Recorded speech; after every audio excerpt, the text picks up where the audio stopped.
Kalau untuk sawah, awalnya saya nggak punya sawah gitu Pak. Karena kalau flashback ya, orang tua saya tuh kan nyekolahin saya tuh sampai jual tanah segala macam. Sebenarnya habisnya gitu. Karena mama kan single parents gitu. Jadi mama selalu bilang kayak gini sih. Mama nggak bisa ngewaris harta gitu, tapi bisanya ngewaris ilmu gitu.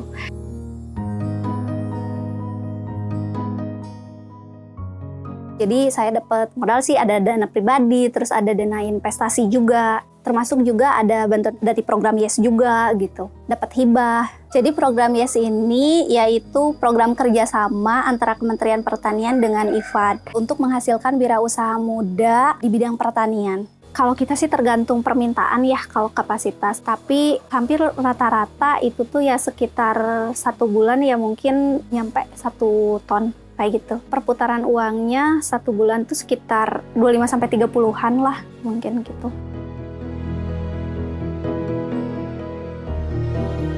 Saya background pertanian, saya juga keluarga dari petani gitu. Ya, jadi saya tuh pengen petani-petani kita juga itu tuh bisa merasakan hasil yang meningkat gitu dari pendapatan mereka sebelumnya. Dan memang pada tujuan akhirnya adalah bagaimana petani bisa berdaya, desa juga bisa berdaya, sehingga hasil ekonomi dari masyarakat pun bisa meningkat gitu.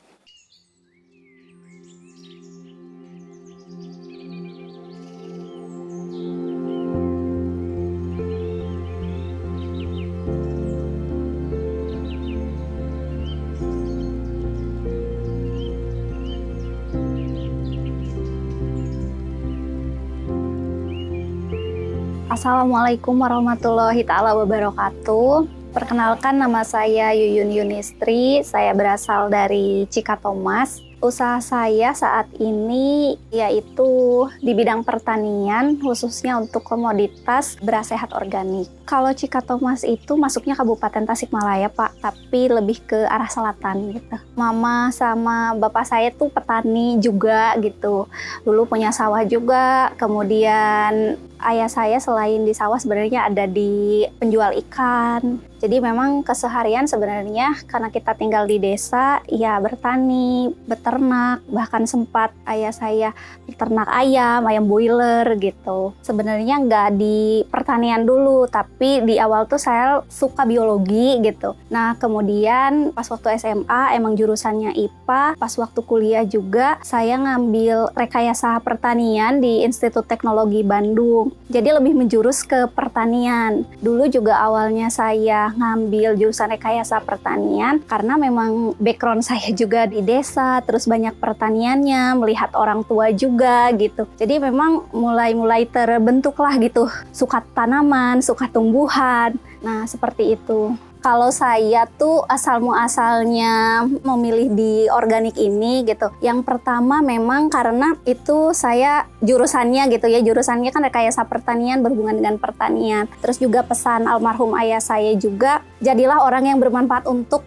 orang banyak gitu. Karena sebaik-baiknya orang itu adalah yang bermanfaat untuk orang lain. Kemudian saya juga ingin dekat dengan orang tua gitu. Karena tadi tinggal ayah itu kan pas waktu SMA gitu. Pas waktu SMA kelas 2. Abis itu kan saya juga ingin ilmu-ilmu saya itu juga bisa bermanfaat gitu. Khususnya untuk keluarga, untuk lingkungan sekitar. Nah sehingga dari situ saya juga melihat potensi-potensi di daerah saya. Emang sangat berpotensi di pertanian. Sehingga dari situ saya berpikir nih bagaimana agar saya tuh bisa tinggal di desa tetapi juga saya bisa menghasilkan gitu. Dan tentunya itu saya menerapkan konsep-konsep ilmu-ilmu yang memang saya sudah pelajari gitu sebelumnya. Entah itu yang dipelajari di sekolah ataupun misalkan dari seminar ataupun misalkan dari training. Tapi kalau dari saya bikin Santas Agri sendiri, justru sebetulnya itu tuh belum menjurus ke beras organik gitu. Tapi di awal itu kan Santas Agri ini secara konsepnya kita itu konsep integrated farming, jadi pertanian terintegrasi. Konsepnya pemberdayaan gitu, pemberdayaan desa, pemberdayaan petani. Modelnya model integrated farming. Kemudian produk-produk yang dihasilkan itu adalah produk-produk organik gitu. Dulu awalnya baru idenya itu gitu. Sehingga kalau untuk tanamannya kita tuh sesuaikan dengan koneksi saya dan sebagainya. Nah di awal itu karena saya memang ada background pernah kerja di perusahaan essential oil kayak gitu, ya saya ngerasanya untuk bahan-bahan baku ini bisa banget nih disuplai dari desa saya. Tapi singkat cerita sebenarnya saya juga agak ngawang-ngawang sih sebenarnya di situ. Justru saya malah ketemu dengan senior alumni ITB juga gitu, yang memang pada saat itu sedang fokus di mencari beras organik. Nah, sehingga saya juga di situ berpikir kenapa gak dari desa saya gitu. Apalagi kan Tasik ini sebenarnya dulu juga pernah gencar-gencar di beras organik gitu. Sehingga dari situ mulailah fokus di beras organik. Jadi awalnya tuh mulai saya punya ternak juga gitu. Karena kan konsepnya integrated farming, dari ternak domba, kemudian ternak sapi yang kemudian diintegrasikan dengan tanaman-tanaman seperti jahe dulu supaya dihasilkan minyak dan ini. Tapi ternyata konsep integrated farmingnya justru yang lebih menjurus itu ke beras organik karena kan kita udah dapat pasarnya gitu. Jadi di awal itu pertama saya itu ngajakin petani, termasuknya masih tetangga saya juga, di lahan 100 bata. 100 bata itu 1.400 meter persegi. Jadi percobaan dulu di 100 bata, itu tuh pilot project lah, kita percobaan menerapkan konsep-konsep yang memang kita pelajari gitu. Jadi kita punya SOP-SOP yang memang sudah kita bakukan gitu. Dari 100 bata, itu 1 orang petani. Kemudian musim selanjutnya juga kita ngerekrut lagi, itu ada sampai 2 orang petani, kemudian berkembang lagi jadi 16 petani, 8 petani, 5 petani, 7 petani. Jadi emang berubah-ubah gitu setiap tahun. Dan memang kendalanya macam-macam juga kayak gitu. Kalau saya juga bertani, yang pertama itu kan secara program kita ngajakin petani, tapi kita juga punya lahan di 100 bata, yang mana sebenarnya kita juga di situ sewa lahannya. Jadi ngebarengin si petani ini, kayak gitu. Karena saya sendiri sebenarnya kalau untuk sawah, awalnya saya gak punya sawah gitu Pak. Karena kalau flashback ya, orang tua saya tuh kan nyekolahin saya tuh sampai jual tanah segala macam. Sebenarnya habisnya gitu. Tapi saya emang dapat beasiswa gitu, tapi tetap kan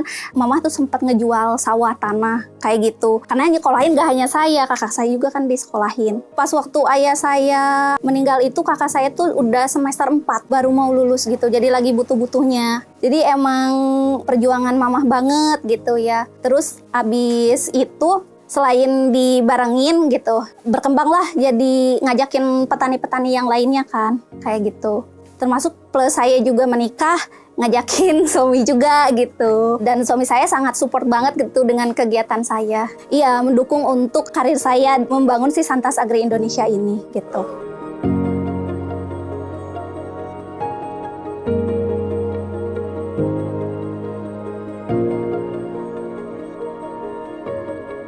Alhamdulillah sih ya, dari secara per periode itu tuh meningkat. Jadi kan secara konsep kalau patokan kita gitu di periode tanam itu keberhasilan itu minimal ya sekitar 30%, kemudian periode kedua 50%, periode ketiga 80%, periode keempat barulah misalkan 100% gitu. Dan itu tergantung dari si kondisi tanah itu. Sehingga dari situ kita sudah membuktikan gitu. Justru ada beberapa lokasi tanah yang memang di pertama itu udah 50%. Jadi pertama itu ya kuncinya kita melihat dari si kualitas tanah itu, bagaimana kondisi di awal. Jadi kalau misalkan memang tanahnya udah bagus gitu, nah itu biasanya dari hasil pun bagus, dan tentunya dari SOP juga memang dilakukan gitu. 50% itu dari tingkat keberhasilan. Kita ada patokan tingkat keberhasilan berdasarkan percobaan sebelumnya, kemudian hasil diskusi, terus ngambil dari literatur orang lain juga, hasil percobaan orang lain juga. Itu kita ngambil di 7,2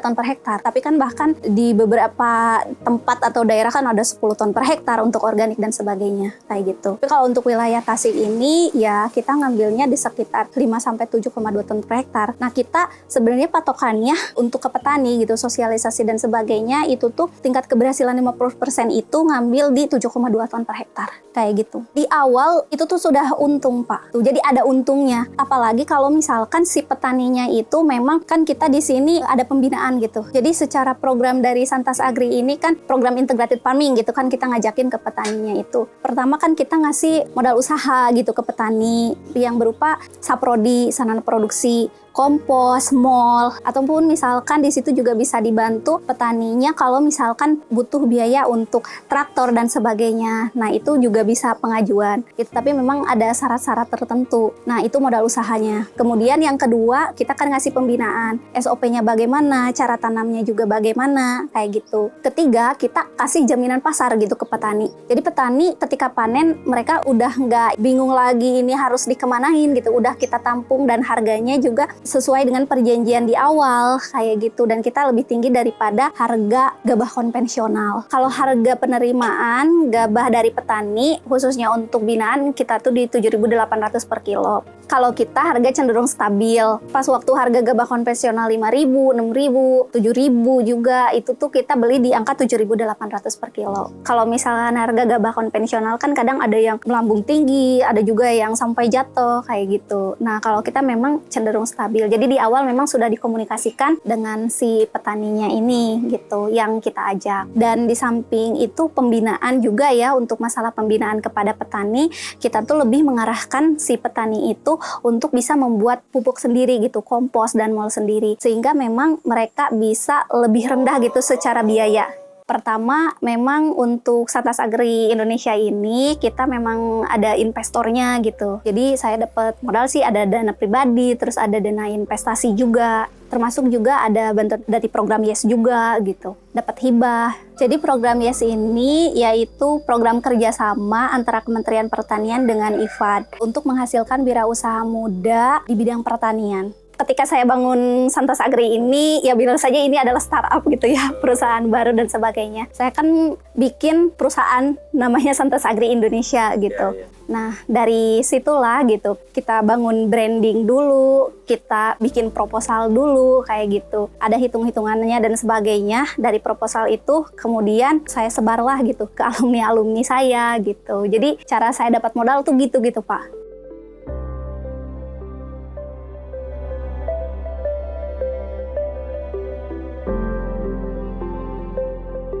Program YES bertujuan untuk memberikan kesempatan kepada pemuda pedesaan untuk bekerja di sektor pertanian sebagai pencari kerja maupun pencipta lapangan kerja, sehingga mampu menghasilkan pendapatan dan meningkatkan mata pencarian mereka. Program ini dilaksanakan di 4 provinsi, yaitu Jawa Barat, Jawa Timur, Sulawesi Selatan, dan Kalimantan Selatan dengan 19 kabupaten. Program ini memberikan berbagai dukungan yang komprehensif untuk membantu pemuda mulai mengembangkan usaha pertanian mereka.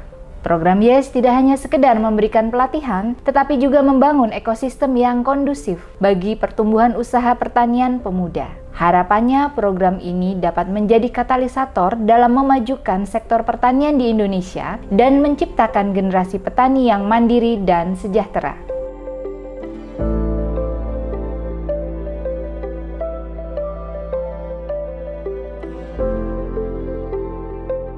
Nah, keberjalanan waktu dan sebagainya, kemudian pada waktu itu saya juga dapat hibah gitu dari program YES. Dulu tuh ada yang nawarin, ada yang sosialisasi juga gitu. Jadi lewat sosialisasi ada yang nawarin juga. Habis itu tuh syaratnya ya bikin proposal. Dari situ saya coba bikin proposal, mengajukan. Alhamdulillah dari situ saya dapat hibah sebagai penerima manfaat dari program YES. Jadi memang hibah yang diperuntukkan untuk wirausaha muda gitu, yang di bidang pertanian. Kalau dari YES itu saya dapat mesin giling padi dan juga timbangan. Alhamdulillah pada tahun 2024 saya terpilih sebagai Young Ambassador Agriculture Kementerian Pertanian gitu. Jadi pada waktu itu ada 55 orang dari seluruh Indonesia yang dikukuhkan sebagai Young Ambassador, dan saya salah satunya dari Jawa Barat gitu Pak, dari Kabupaten Tasikmalaya.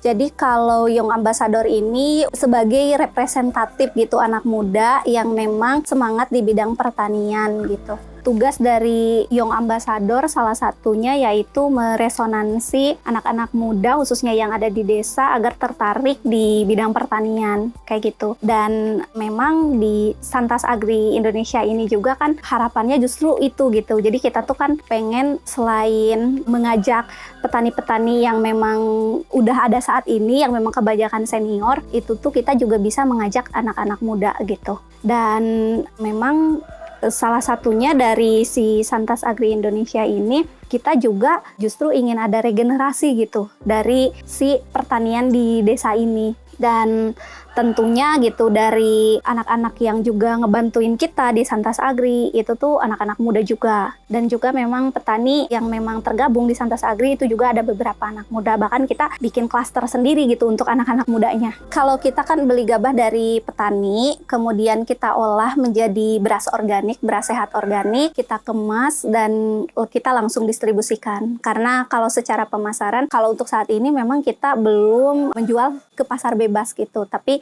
kita ada kerjasama dulu dengan optaker, kemudian setelah dikemas langsung dikirim gitu ke Jakarta untuk didistribusikan lagi dari sana. Iya, lembaga-lembaga kita supply-nya ke koperasi. Kalau produk-produknya kita pertama jual di beras putih ya, ada beras putih, beras hitam juga ada beras merah gitu.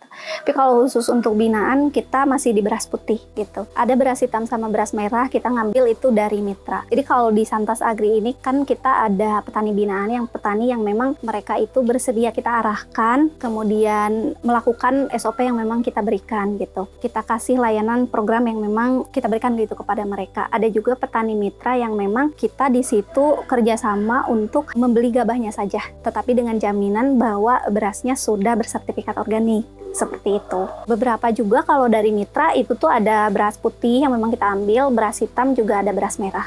Kalau kemasannya itu ada kemasan 5 kilo. Tergantung permintaan sih, kadang kan ada yang minta 5 kilo, 2 kilo gitu dalam kemasan 5 kilo dan 2 kilo. Kalau kita sih tergantung permintaan ya kalau kapasitas, tapi hampir rata-rata itu tuh ya sekitar 1 bulan ya mungkin nyampe 1 ton kayak gitu. Kalau dari petani binaan juga kan kita panennya 4 bulan sekali dan itu di beberapa tempat dan juga nggak bareng. Kadang kalau misalkan di bulan itu nggak panen ya kita ngambil dari mitra gitu. Perputaran uangnya 1 bulan tuh sekitar 25-30-an lah mungkin gitu. Kan kalau organik itu ada beberapa yang memang udah nyampe 80% kayak gitu. Ada yang udah nyampe 50% baru 30%. Jadi gabungan dari itu sebenarnya.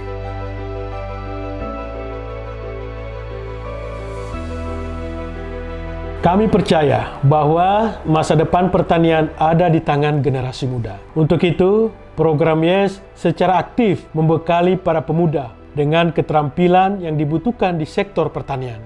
Mulai dari penguatan lembaga pendidikan dan pelatihan vokasi pertanian, pengalaman magang di lapangan, kemudian juga penumbuhan wirausaha muda pertanian hingga kepada inkubasi bisnis. Kami terus berupaya untuk menciptakan generasi petani yang mandiri dan inovatif. Untuk mendorong pertumbuhan ekonomi di pedesaan, program YES memperkuat Balai Penyuluhan Pertanian atau BPP dan juga Pusat Pelatihan Pertanian dan Perdesaan Swadaya atau P4S dengan memberikan pelatihan bisnis yang intensif, tidak hanya membantu para pemuda melalui usaha sendiri dan juga bekerja di sektor pertanian, bahkan mereka juga yang berwirausaha tersebut telah mampu mempekerjakan anak-anak muda pada usaha yang mereka kelola.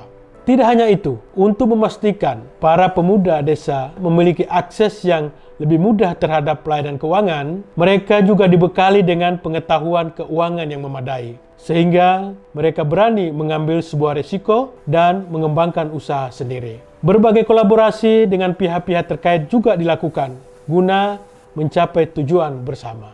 Program YES berkomitmen untuk mengubah wajah pertanian menjadi lebih modern dan menarik bagi generasi muda.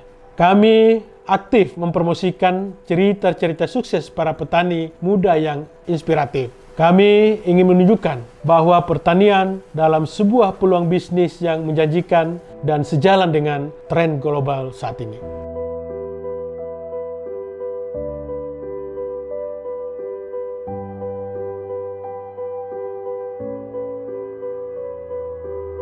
Kita kan dalam cara bertaninya itu termasuk cara bertani beda dari cara bertani konvensional kayak gitu. Kemudian kan ada beberapa yang memang di situ secara konsep mungkin berbeda dari beberapa petani yang mereka tahu gitu. Kemudian juga kan kita selain itu dikasih pelatihan secara ekonomisnya tuh bagaimana. Jadi petani tuh perlu tahu gitu cara hitungannya tuh seperti bagaimana, karena terkadang para petani tenaga mereka pun mereka gak dihitung gitu, padahal kan secara ekonomi tuh harus dihitung juga gitu. Jadi dari itu petani sendiri tuh bisa memperkirakan gitu, oh ternyata selama ini saya tuh ternyata gak untung, oh ternyata saat ini saya untung gitu. Jadi bisa mempertimbangkan gitu dari situ. Jadi kita mengarahkan ke petani untuk buat kompos sendiri, mol sendiri, yang mana bahan-bahannya itu ada di lingkungan sekitar. Kan terkadang beberapa petani misalkan taunya bikin kompos itu bahan-bahannya tuh ABCD, sementara yang ada di lingkungan sendiri misalkan adanya bukan itu. Nah padahal kan kita mainnya di formula.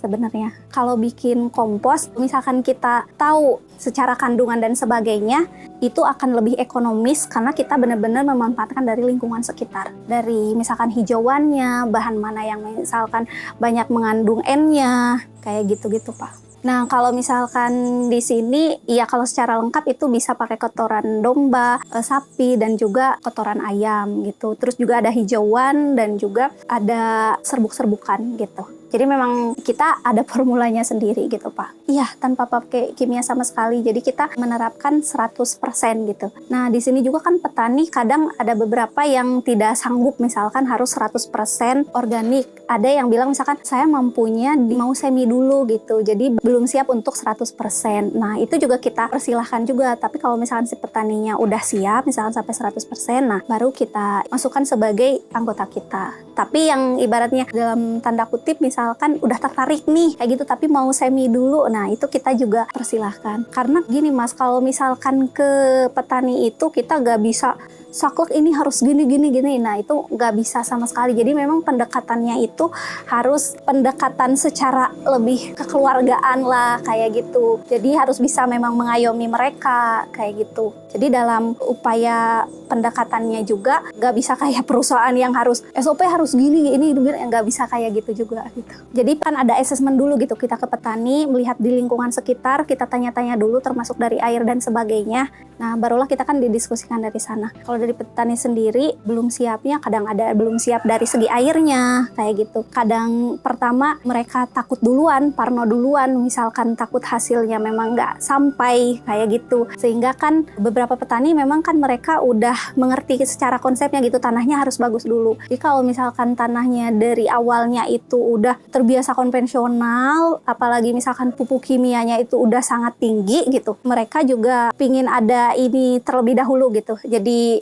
di awal tuh supaya tanamannya tuh gak kaget. Nah itu juga kita fasilitasi sebenarnya. Tapi itu mah di belakang program kita gitu. Kalau misalkan dari bertani organik ini justru secara perhitungan kita gitu ya, itu tuh sangat menguntungkan gitu. Menguntungkannya bagaimana? Jadi perlu diketahui juga bahwa organik ini kan bertahap sebenarnya. Kalau misalkan tahap di awal, tingkat keberhasilan bisa mencapai 50% saja, itu sebenarnya udah tetap untung gitu. Dan itu keuntungannya kalau misalkan dibandingkan dengan hasil dari konvensional, khususnya memang yang beberapa, saya ngambil rata-rata misalkan di sini, itu memang masih lebih gitu untungnya. 30% aja itu masih ada untungnya. 50% juga itu meningkat gitu keuntungannya. Tingkat keberhasilan 80% lebih meningkat lagi, 100% lebih meningkat lagi.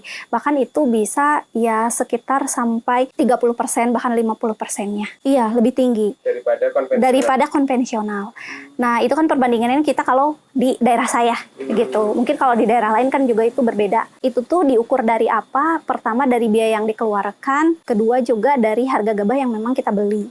Kayak gitu. Jadi kalau misalkan petani itu kadang ada yang ngitung harga kalau budidaya secara organik itu misalkan lebih mahal daripada yang konvensional. Nah itu mungkin perlu dipertanyakan lagi secara prosesnya itu seperti bagaimana. Nah itu seperti yang saya bilang tadi, misalkan bikin pupuk kompos dan molnya misalkan bahan-bahan yang memang tidak tersedia di sana gitu, di lingkungan tersebut, ya itu pasti akan mengeluarkan biaya yang lebih tinggi juga. Kemudian juga kan kalau misalkan dari segi harga, ya kalau misalkan harga gabahnya ya sama aja, nah itu juga kan secara perhitungan ekonomis juga akan rendah. Seperti itu. Kan kalau secara produktivitas potensinya itu ya sekitar 7-10 ton gitu. Bahkan percobaan di beberapa daerah gitu, bukan di sini, itu ada yang bisa sampai 10 ton per 1 hektar. Cuman ya kalau untuk di wilayah saya itu belum sampai segitu.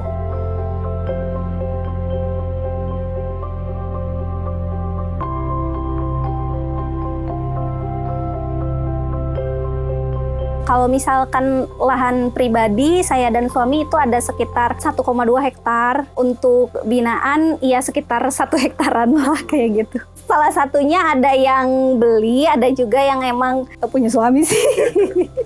Gitu.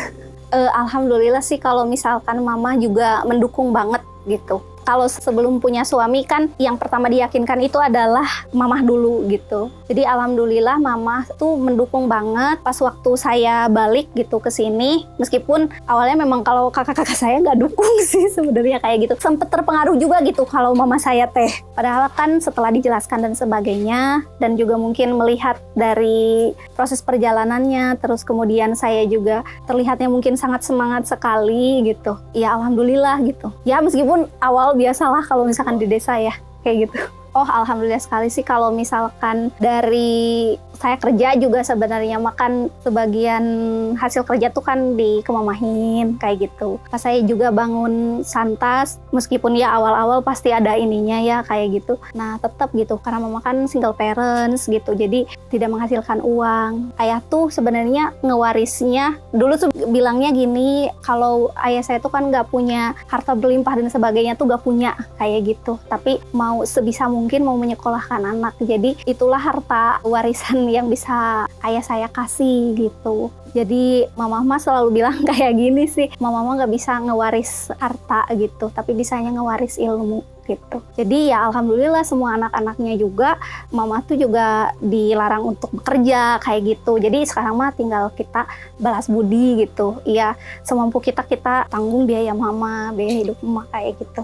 Kalau yang selalu saya tanamkan sih dalam diri, meskipun saya wanita, saya juga harus bisa berdaya, saya juga harus bisa mandiri gitu. Jadi sesuai dengan visi misi dari Santas Agri Indonesia ini, kita ingin perusahaan yang bisa memberikan dampak untuk lingkungan sekitar. Khususnya kita di bidang pertanian, ya kita bisa berdampak untuk petani, bisa berdampak positif juga untuk desa kita. Dari program-program kita sendiri, ingin bisa membuat si desa kita ini desa yang bisa meningkat gitu secara ekonomi, petaninya juga bisa sejahtera kayak gitu. Saya background pertanian, saya juga keluarga dari petani gitu. Ya, jadi saya tuh pengen petani-petani kita juga itu tuh bisa merasakan hasil yang meningkat gitu dari pendapatan mereka sebelumnya. Dan juga program-program Santas ini memang tidak hanya program integrated farming yang mana program integrasi antara sawah dengan ternak, tetapi juga ada program-program yang lainnya sebenarnya gitu. Dan memang pada tujuan akhirnya adalah bagaimana petani bisa berdaya, desa juga bisa berdaya, sehingga hasil ekonomi dari masyarakat pun bisa meningkat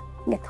Saya berharap bahwa pertanian itu tidak terputus di generasi tua, tetapi kita sebagai anak-anak muda itu tuh bisa meneruskan perjuangan orang tua kita. Tentunya di bidang pertanian ini saya berharap bahwa anak-anak muda juga bisa mengambil peran, yang tentunya anak-anak muda yang bisa aktif, kreatif, inisiatif untuk memajukan pertanian di Indonesia. Sebagai anak muda yang berasal dari desa, mungkin teman-teman semua juga banyak gitu yang berkesempatan untuk bisa belajar ke kota, tetapi saya harap jangan pernah melupakan desa. Kita dari desa, kita harus berdaya, kita juga harus berdampak untuk lingkungan kita. Sesuai dengan program pemerintah saat ini, khususnya untuk swasembada pangan, saya semakin optimis bahwa peran anak muda di desa ini akan sangat didukung oleh pemerintah, sehingga itulah menjadi bagian dari kita. Mari kepada kawan-kawan semua, anak-anak muda Indonesia yang ada di desa, kita semangat untuk menjadi petani yang memang berdampak untuk lingkungan kita. Saya Yuyun Yunistri, Young Ambassador Agriculture, Program YES Kementerian Pertanian tahun 2024. Wassalamualaikum warahmatullahi wabarakatuh.